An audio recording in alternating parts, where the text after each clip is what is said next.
Hi guys, another video on economics. Today we're talking about market failure. This is a really big part of the study design. It's going to be a long video, so feel free to pause, go back and learn it in chunks in the four different types of market failure that we have.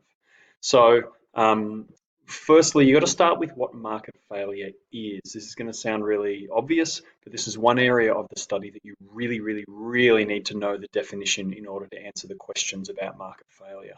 You're most likely going to be asked as to why a particular market constitutes an example of market failure, and you can't do that unless you actually can link back to the definition. So there's two components to the definition for market failure, and essentially we have an over or under allocation of resources that does not maximize efficiency or results in a deterioration of welfare or living standards. Notice it's an or. Yeah, so as we know when we learn about efficiency, you can pick a type of efficiency if that suits your argument, or you can always just link back to living standards, which in this instance is usually the easiest way to go. All right, so what are the types? Well, we've got the four types, which we're going to go through, and they're all similar in some ways, but different in the other. You can get really lost in all the textbook material on this, so I'm going to try and break it down into its core elements that you need to know. So we've got externalities, we've got asymmetric information, we've got public goods, and we've got common access resources. I want you to learn them in this order, even though it's a little bit different to your textbook, because especially public goods and common access resources, I think you benefit from learning them together because they're pretty similar, just with a couple of key differences. All right, so let's get into it. A lot on this page. I'm going to work my way from the top left down to the bottom right, but you'll notice at the top of the page I've kept the definition there. That's really important to link back to the why it's market failure box, and then also the interventions to address the market failure. And the reason for that is if it's market failure, it means it either doesn't maximize efficiency or it results in a deterioration of welfare or living standards. And in that why it's market failure, it's going to link back to that.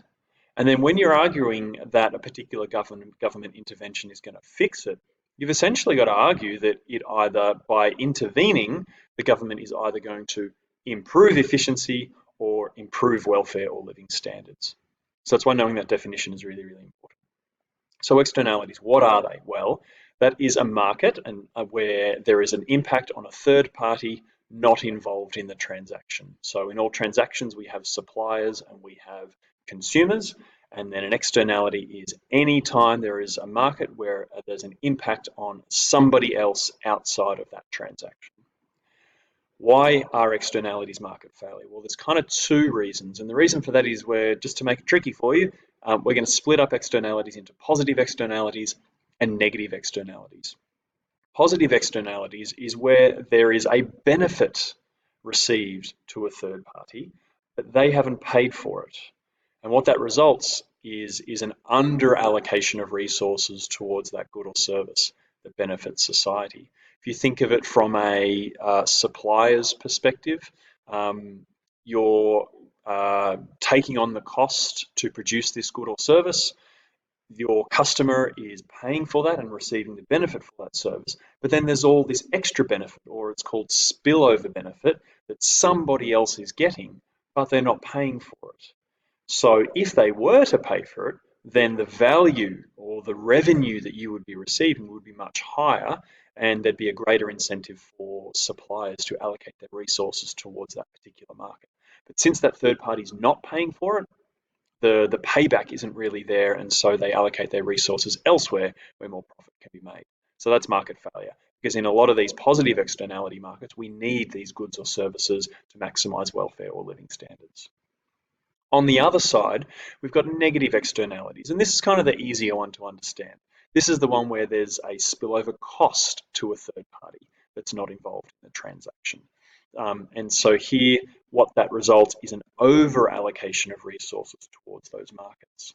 Because what should be happening is if you've got the supplier and then you've got the consumer, and then there is an additional cost to somebody else not involved in that transaction, the supplier, or in the price of what the consumer pays, should be almost reimbursing the cost on that particular third party. but they're not. And then so the price of that particular good or service is kind of artificially lower than what it really should be. That lower cost attracts suppliers to that particular market, resulting in an over allocation of resources towards those goods or services that actually are quite harmful to society. So those two examples are why externalities are market failure. The interventions, then we move on to the interventions, and it's important that we kind of learn these specific to each of the market failure types, because you can't just apply them at random, they are quite specific. And an example of interventions for positive externalities are subsidies, because we want to encourage, or governments want to encourage resources being allocated towards these markets that benefit society. And so the government will often offer education subsidies that reduce the cost of production in these particular markets that have a spillover benefit. This increases the supply, resulting in more production in these markets, and then an increase in overall living standards.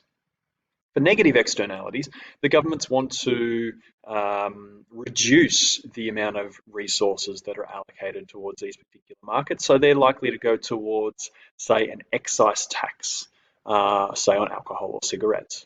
This increased tax, as you guys know, due to the law of demand, will actually decrease the quantity demanded, and then suppliers will respond to that particular price signal and then allocate less resources to the production of those undesirable goods and services. Some examples that we've got of positive externalities where there's a third-party benefit would be research and development for business, education, vaccinations, and education. All of these have a spillover benefit to a third party.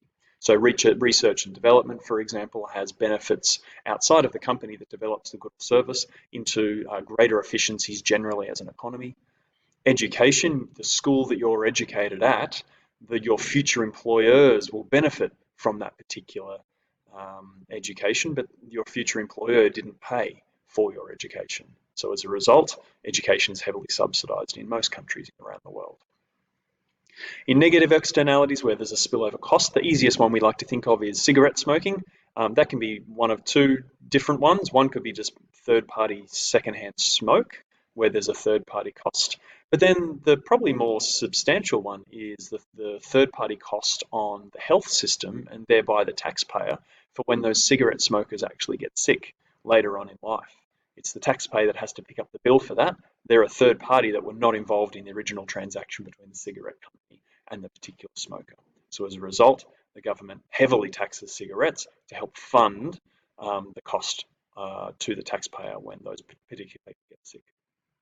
We also have the dumping of production waste as an example, or emissions from factories, which the government heavily regulates as well. Moving on. So now we're moving on to asymmetric information, which is our next type of market failure. So if that was all a bit much, please feel free to pause, go back and over that before we move on. Okay, asymmetric information, what is it? Well, it's a market transaction where one party has access to more information than the other. That's your definition. You just got to learn your definitions, guys, with this. Why it's market failure is when a supplier, usually a supplier, withholds particular important information about the quality of the good or the service that they're offering. Let's say if it's a poor quality product that they're withholding from the customer, that particular item has a higher perceived value than what it actually should have. And as a result, the customer pays a higher price than what they actually should, and as a result, producers allocate more resources to the production of that good or service because the price is artificially high. And if they're withholding bad stuff about the good or product, then that's obviously going to put bad goods or services in the hands of consumers. That obviously doesn't maximize living standards. Boom, that's your link then as to why it's market failure. You've got to link it back to one of those elements in the definition. The interventions that governments do on asymmetric information, this one's pretty easy. They'll regulate things. They'll put laws in place, such as all your food has to have the nutritional information on the packet. They'll also do advertising for things like the health impacts of smoking to make sure that everyone who buys a packet of cigarettes is more aware of the real dangers of that particular product. Examples we have is the used car market. where it can be tricky to actually understand whether it's a good or a bad car. The dentist market, where the dentist could say I need a filling and I wouldn't know, I just have to trust them. And the insurance market is one of the interesting ones that we can have, where often it's the consumer that has more information than the supplier, and they can withhold information in that particular regard, causing market failure. But instead of being an over allocation, this will actually cause an under allocation of resources towards this particular market.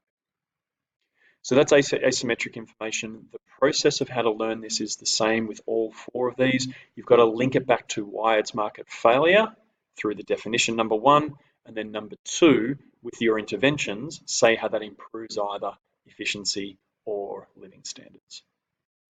Okay, we're going to move on to common access resources. So definition of common access resources. Goods or services that are non-excludable, very scary phrase. What that means is it doesn't prevent those who haven't paid from consuming it.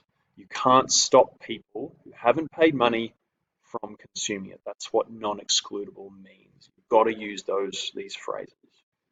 And rivalrous. So what rivalrous means is consumption does reduce the amount available for others to consume. So let's quickly go over those again. Non-excludable, think, excluding, holding people out. Common access resources, you cannot stop people from consuming this good or service if they haven't paid for it, but they do deplete over time. And this is when we go over to why it's market failure. Again, linking back to the definition. As these resources are freely available, because they're non-excludable, they deplete over time. They can be overused. All right, and this results in an over-allocation of resources, reducing the living standards of future generations. And this is the key part here. Okay. Government interventions that we do here is laws banning participation in the market.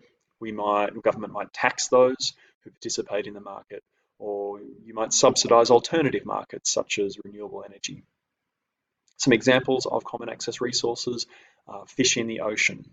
Let's link back to our definition. Okay, fish in the ocean. Without regulation, if you just wanted to go and catch 20 tons of fish, do you have access to do that? Well, yeah, because no one is excluded from accessing the ocean. And then, is it rivalrous? Do these resources deplete over time with each consumption? Yeah, they do.